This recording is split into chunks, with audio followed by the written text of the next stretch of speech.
Hey everyone, and welcome to today's Explainer. Look, if you're a beginner engineering student, or honestly just kind of fascinated by how things are actually built, you are in the exact right place. Have you ever stopped to wonder how an engineer guarantees that a tiny, almost invisible screw perfectly fits into a massive engine block? Well, today we're diving into the foundational toolkit you need to turn those on-paper ideas and blueprints into physical reality. We're going to break down some complex precision tools so they make complete, intuitive sense to you. Let's just jump right in. So, here's our quick roadmap for today. We'll start with the basics of precision, move right into using the vernier caliper, and then tackle the micrometer. After that, we'll check out the dial indicator and bevel protractor, go over some pro tips to avoid measurement errors, and finish the whole shebang with a direct comparison of the tools. All right, section 1, the basics of precision. When we're building things, close enough simply does not cut it. I mean, think about it. If you're even a millimeter off, a bridge might not connect properly, or an engine could literally seize up. Precision is basically the language of engineering. And these four main tools you're seeing here, they form the absolute foundation of that vocabulary. We've got vernier calipers up top for your internal, external, and depth measurements. Then there's the micrometer screw gauges for that ultra-high sensitivity work. Down below, dial indicators for checking small shifts, and bevel protractors for exact angles. By the end of this, you'll be a master of all four. Okay, moving on to section 2, using the vernier caliper. I always like to think of the vernier caliper as the versatile Swiss Army knife of your workshop. It's perfect for everyday tasks, like say you need to measure the exact outside width of a basic AA battery, or maybe the inside diameter of a piece of plumbing pipe. Now, reading it might look a little intimidating at first glance, but it's actually just a super simple 3-step process. Honestly, it's just like counting money. Step 1, you find your base dollars on the main scale. Step 2, you find your fractional cents on the sliding vernier scale. And step 3, you literally just add your dollars and cents together. That's your total measurement. Let's actually see this in action.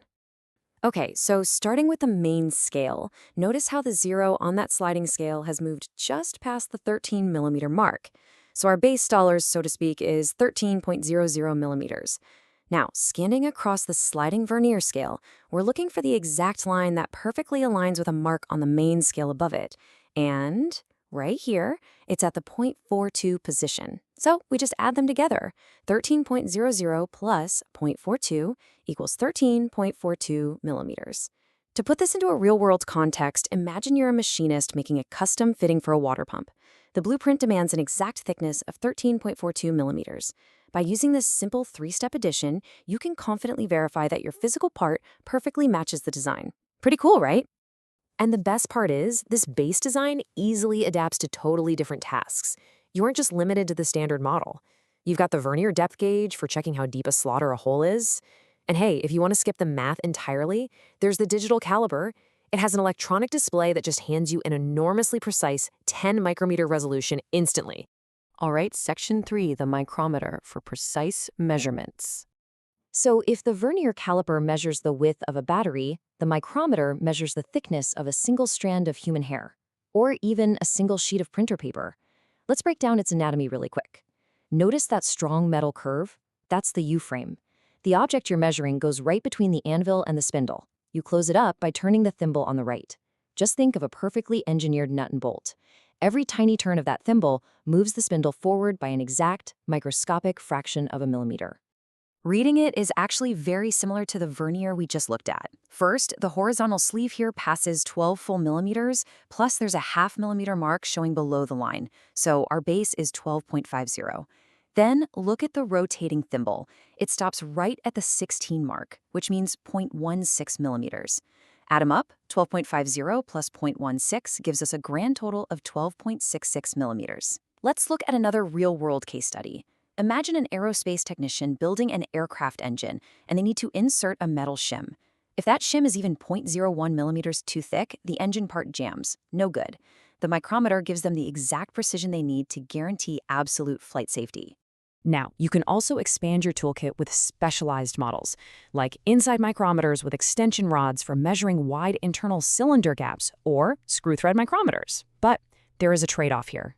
Because they are so insanely precise, they have very short measuring ranges and are usually built for a single purpose. They just don't have that all-in-one flexibility of the vernier caliper we talked about earlier. Moving right along to Section 4, the dial indicator and protractor. Okay, what if we need to check for tiny, almost invisible physical shifts? That is where the dial indicator comes in. It's like having X-ray vision into a mechanical magnifying glass. See that internal rack and pinion gear system? When the little spindle at the bottom gets pushed up even a microscopic amount, those gears take that tiny linear shift, magnify it, and spin the clock hand wildly across the dial. A really great real-world example of this is in auto mechanics. A mechanic will put a dial indicator right against a car's brake rotor and manually spin the wheel. If that clock needle bounces around, the rotor isn't perfectly flat. And guess what? That is exactly what causes your steering wheel to vibrate when you hit the brakes. Next up is the bevel protractor. Now, if you're a beginner, just think of this as a super-powered, heavy-duty version of that plastic half-circle protractor you used in middle school math. But instead of just giving you rough degrees, it measures a full 360-degree range with a jaw-dropping resolution of 5 arc minutes. That is literally 1/12 of a single degree. And reading it just combines the skills we've already been practicing.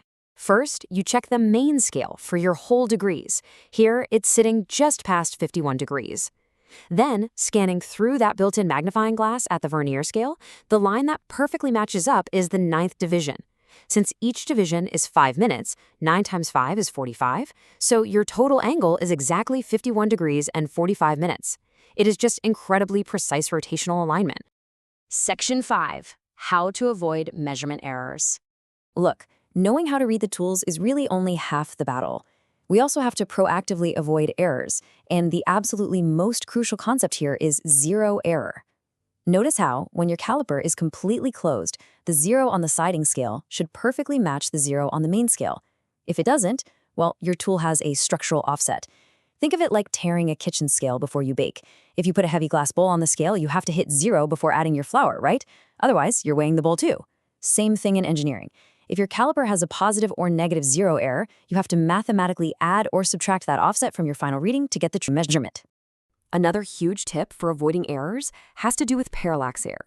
Parallax error is that weird visual distortion you get when you view a measurement scale from an angle. Think about looking at a car's speedometer from the passenger seat. It looks totally different than when you're sitting directly behind the steering wheel, right? Well, because of how the micrometer is designed with its rotating thimble, you view it straight on. This practically eliminates parallax error altogether. Just remember the trade-off we mentioned. You get that high accuracy, but a very short measuring range. Finally, Section 6. Let's compare these tools. We have covered a lot of ground today, so let's synthesize this and figure out exactly which tool you should choose for your workbench. Take a look at this comparison matrix. You'll see that if you need high flexibility, say you're measuring the inside, outside, and depth of a pipe all at the same time, you're going to reach for the vernier caliper. It uses sliding alignment and gives you a really solid accuracy of 0.02 millimeters. But if your main concern is absolute, uncompromised accuracy, like measuring that delicate aerospace engine shim, you reach for the micrometer. It relies on screw thread rotation and literally doubles your accuracy to 0.01 millimeters, even though it's less flexible. And here's the crucial point to remember to separate these families of tools. Verniers and micrometers are linear tools. They measure straight lines, like thickness, width, or depth. On the flip side, the bevel protractor is an angular tool, uniquely suited for capturing exact rotational pivot angles. And there we have it. As you can see, we've got an approving thumbs up on the screen, and I really want to congratulate you. You've just built an incredibly strong foundation in understanding complex precision measurement tools. As we wrap up this explainer, I want to leave you with a quick question to chew on. Now that you know the difference between close enough and mathematically perfect, how are you going to apply this standard of precision to your next engineering blueprint? Because you know, a great engineer doesn't just build things, they measure twice to ensure reality perfectly matches their vision. Keep learning, stay curious, and I'll see you in the next one.